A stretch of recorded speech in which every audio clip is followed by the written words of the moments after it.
Assalamualaikum warahmatullahi wabarakatuh. Jumpa lagi bersama Asaview. Bagaimana kabar kalian? Semoga kalian dalam keadaan baik-baik saja dan sehat walafiat serta dimudahkan segala urusannya. Amin. Kali ini saya akan mengganti layar Samsung A50 yang kondisi layarnya gelap seperti ini. Handphone ini menggunakan layar AMOLED. Biasanya apabila layar ini rusak, layar nampak gelap seperti ini. Layar yang gelap belum tentu kerusakan pada layar LCD-nya. Untuk itu, kita harus membuktikannya. Untuk membuktikannya apakah rusaknya pada LCD, kita akan langsung saja mengeksekusinya. Kita akan buka dulu casing belakang atau back cover-nya. Di sini saya menggunakan blower uap untuk membuka casing belakangnya untuk melemahkan lem-lem yang ada di dalam casing belakangnya untuk mempermudah pengangkatan casing belakangnya. Bisa juga menggunakan blower uap, bisa juga menggunakan head layer, bisa juga menggunakan separator LCD atau alat pemanas lainnya yang pasti digunakan untuk mempermudah pengangkatan tutup belakangnya. Kita buka dulu seperti ini. Pertama-tama kita sisit menggunakan silet dan kita sisit lagi menggunakan mika. Mika ini adalah mika bekas tempered glass yang saya ambil dari bekas tempered glass. Kemudian kita lanjutkan dengan pelepasan baut-baut penutup mesinnya.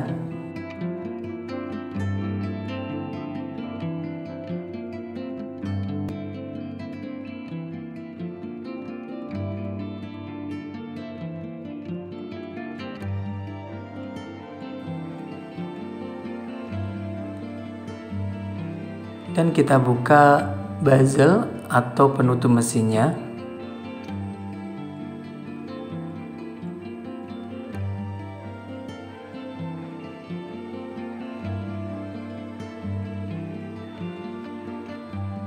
Bagian bawah ini nampak agak susah. Nampaknya masih ada sesuatu di sini. Oh, ternyata masih ada dua bautnya tersisa di balik segel. Kita lepas juga dulu.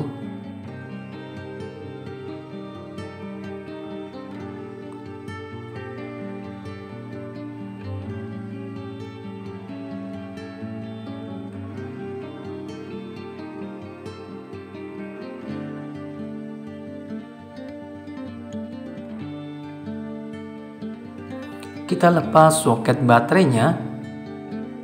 Dan kita akan lepas soket LCD-nya. Ini adalah fleksibel arah ke soket LCD.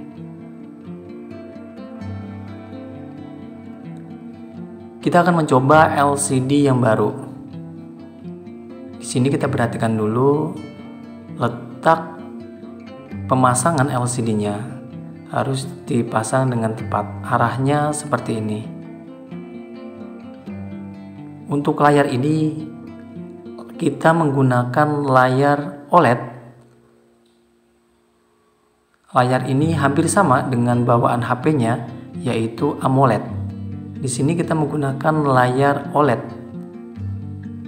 Kita pasang dulu baterainya dan kita nyalakan HP-nya dengan menggabungkan dua pin ini dan nyala.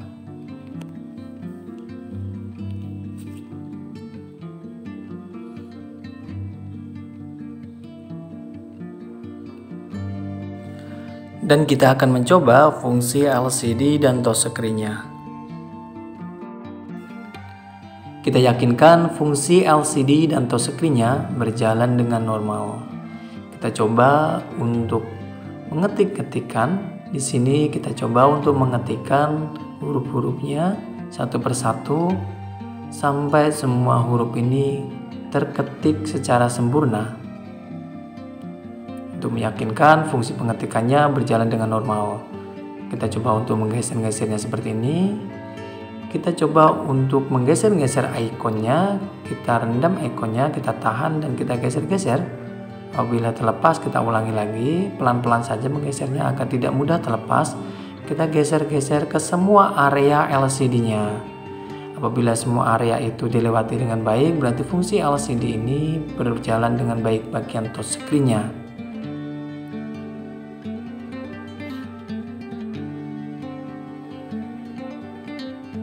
Kita ulang lagi untuk bagian tengahnya, karena kita yakinkan untuk bagian bawahnya sebenarnya sudah kita coba dengan pengetikan tadi.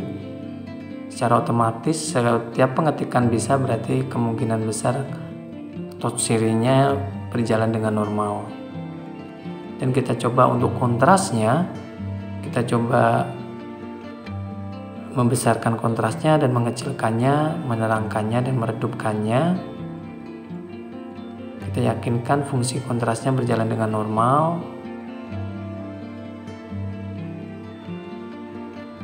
Kita coba lagi untuk menggeser-gesernya, dan kita coba untuk merespon HP-nya.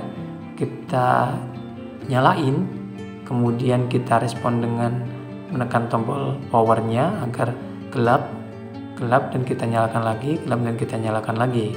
Meyakinkan fungsi lampu LED-nya berjalan dengan normal, dan kita matikan HP-nya dulu.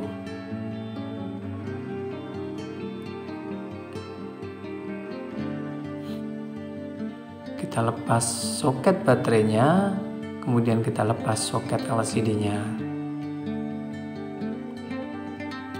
Dan kita lanjutkan dengan pemanasan layar LCD-nya. Di sini saya menggunakan pemanas LCD atau separator LCD, bisa juga menggunakan blower uap atau high layer atau alat pemanas yang lainnya, yang pastinya digunakan untuk mempermudah penggangkatan layar LCD-nya. Setelah dirasa cukup panas, kita akan mengangkat layar LCD-nya. Di sini saya menggunakan silet terlebih dahulu untuk mencari celahnya. Karena di sini layar ini sudah kita coba bahwa layar ini, layar AMOLED bawaan HP-nya ini sudah rusak.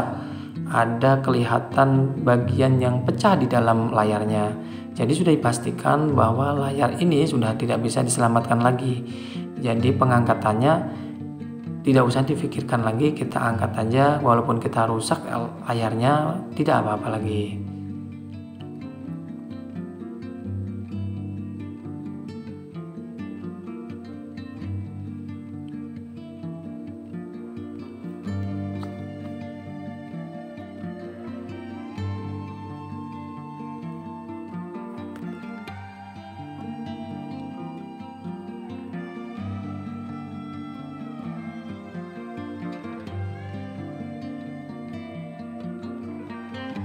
Kita coba mencari celahnya dan mencoba mengikis layar LCD-nya.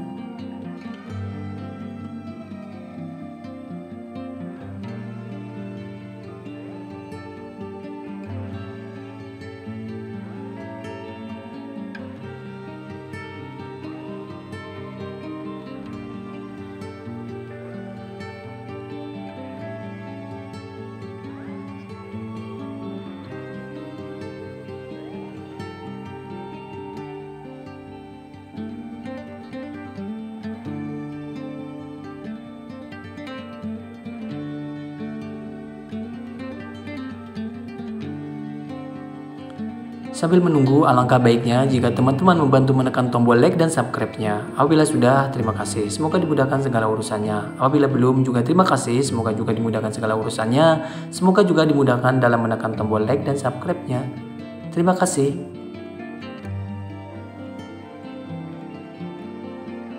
Layarnya sudah terlepas seperti ini. Ini adalah layar AMOLED bawaan HP-nya. Dan kita akan melanjutkan dengan pembersihan bekas-bekas lem yang ada di pinggir-pinggir body frame-nya.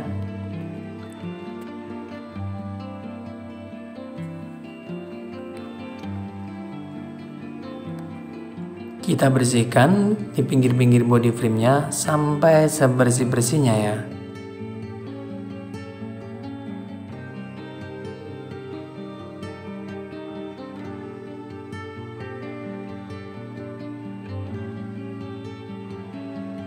Dan jangan lupa untuk membersihkan bagian kameranya juga, dan juga bagian fingerprintnya.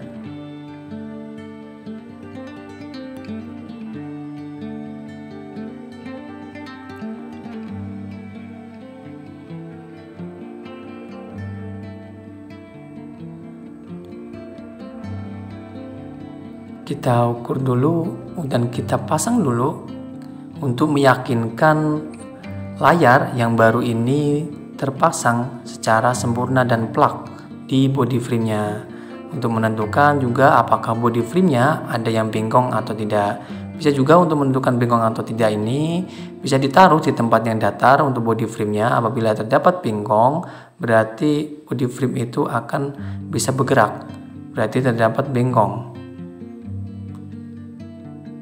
Kita akan mencoba dulu layarnya seperti ini. Apakah layar ini terpasang dengan plug dan sempurna di body frame-nya. Dan nampaknya terpasang dengan plug dan sempurna saja karena kita menggunakan layar OLED. Ini adalah membersihkan bagian kameranya tadi. Kita bersihkan ulang bagian kamera dan bagian fingerprint-nya agar tidak ada debu dan kotorannya menempel di fingerprint-nya. Dan kita lepas dulu. Ini adalah segel LCD-nya atau segel layar AMOLED-nya, segel layar OLED-nya, maaf. Ini adalah layar OLED. Ada fungsi fingerprint-nya juga.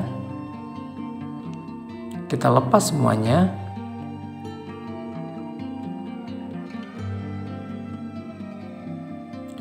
Dan kita akan memberikan lem pada pinggir-pinggir body frame-nya. Seperti ini, kita akan memberikan lem. Kita berikan lem secara menyeluruh di pinggir-pinggir body frame-nya.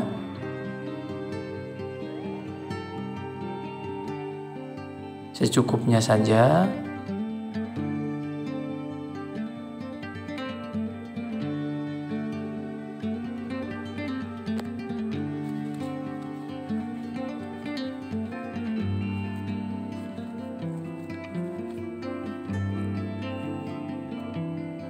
Pemberian secara merata secukupnya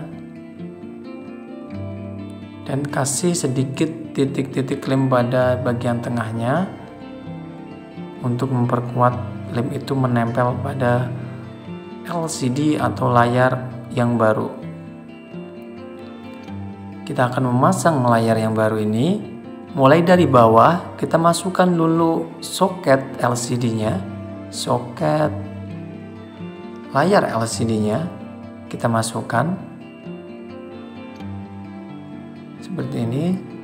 Setelah yakin masuk, baru kita akan memasang layarnya. Untuk pemasangan layar AMOLED seperti ini, karena layarnya sangat tipis, perlu memaksimalkan pemasangannya agar pemasangannya terpasang dengan plug dan sempurna. Pelan-pelan saja pemasangannya, kita urut-urut seperti ini. Tidak usah ditekan terlalu berlebihan, sedang-sedang saja menekannya. Yang penting dia terpasang secara plug aja, tidak perlu sampai presisi karena ditekan. Dan di sini saya menggunakan isolasi untuk menahan sementara lem pada layar ini sampai dirasa lem itu kuat dan kering. Kita berikan isolasi. Sambil diberikan isolasi selalu diperhatikan titik senternya. Titik senter antara bawah dan atas jangan sampai terlalu condong ke atas atau lebih condong ke bawah. Selalu diperhatikan ketika memberikan isolasi ini, jangan sampai condong ke atas atau ke bawah. Juga diperhatikan juga bagian kanan dan kiri, jangan sampai condong kanan, jangan sampai condong ke kiri. Harus diperhatikan benar-benar bagiannya agar tetap center di titik tengahnya. Biasanya untuk layar AMOLED di handphone Samsung tentunya kebanyakan menggunakan layar AMOLED, ini sedikit riskan dalam pemasangannya. Bisa condong ke kanan dan ke kiri dalam pemasangannya. Karena biasanya layarnya itu tidak plug dan presisi dengan body frame-nya. Dan di sini kita akan menunggu kurang lebih sekitar 30 menit sampai 1 jam. Sampai dirasa lem itu kuat dan kering. Kemudian kita lepaskan semua isolasinya. Kita lepas semua isolasinya. Dan kita lanjutkan dengan pembersihan bekas-bekas lem yang menempel di pinggir-pinggir layar LCD-nya.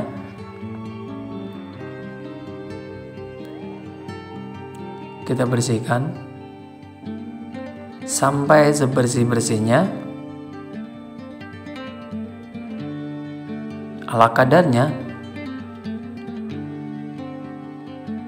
Di sini saya membersihkan menggunakan kuku seperti ini. Saya bersihkan, saya gesek-gesek terus sampai sebersih-bersihnya. Dan kita lanjutkan dengan pemasangan soket layar LCD-nya. Ini adalah soket layar LCD-nya yang menuju ke bawah. Untuk pemasangannya ini juga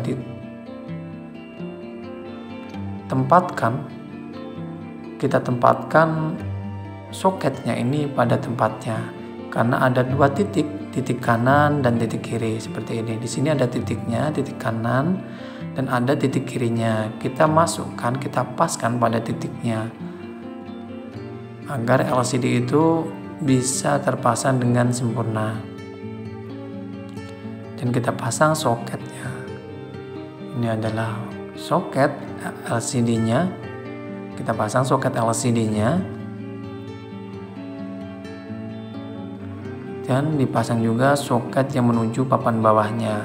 Ini adalah soket papan bawah untuk charger dan sebagainya. Dan kita pasang juga soket baterainya yang terakhir. Kemudian kita lanjutkan dengan pemasangan bezelnya atau penutup mesinnya. Kita pasang.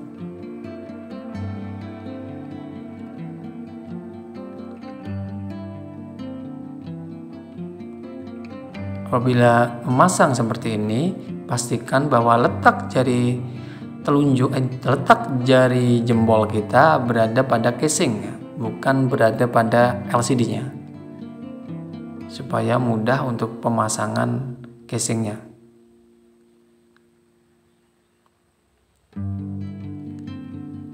Dan kita kembalikan lagi semua baut-baut yang ada di penutup mesinnya. Kita kembalikan semuanya.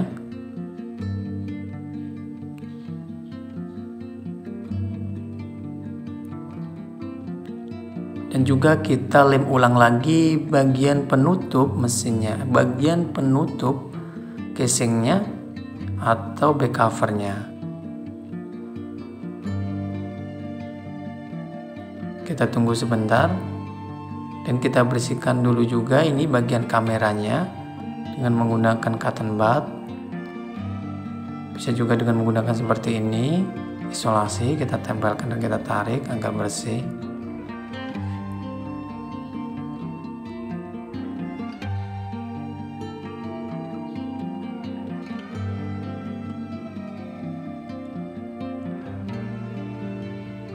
Dan kita pasang penutup belakangnya.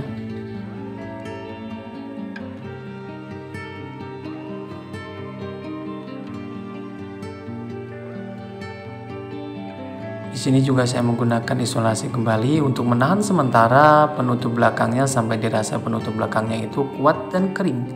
Ditunggu seperti biasa sekitar 30 menit sampai 1 jam, dan kita akan membersihkannya setelah dirasa cukup kering lem yang ada di penutup belakangnya. Kemudian kita lanjutkan dengan percobaan lagi fungsi LCD dan touchscreen-nya. Jangan lupa dibersihkan dulu juga bagian belakangnya, bekas-bekas lem tadi. Kita yakinkan fungsi LCD dan touchscreen-nya berjalan dengan normal. Cukup sekian, semoga bermanfaat. Wassalamualaikum warahmatullahi wabarakatuh.